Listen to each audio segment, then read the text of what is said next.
ये लो पूरा वीडियो देखो, इसको लास्ट तक देखना। इंस्टाग्राम पर वायरल हो गई रातों रात की ये वीडियो, और किसी बाप की दिल पर क्या बीती होगी ये कोई नहीं सोच रहा।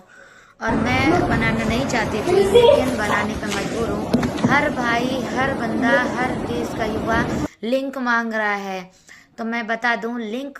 अब लिंक तो वो तो शेयर है ही है रैबिट उस पे, और एक ऐप और है, अगर आप कहेंगे तो हम आपको दे देंगे, कोई दिक्कत नहीं है।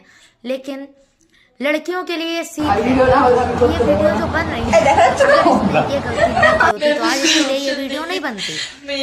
आप लोगों को कोई फायदा नहीं। और अब खबर भी फैल रही है कि ये मर गई, वगैरह आत्महत्या कर ली, आत्महत्या नहीं की है भाई, ये अभी पकड़ी गई है।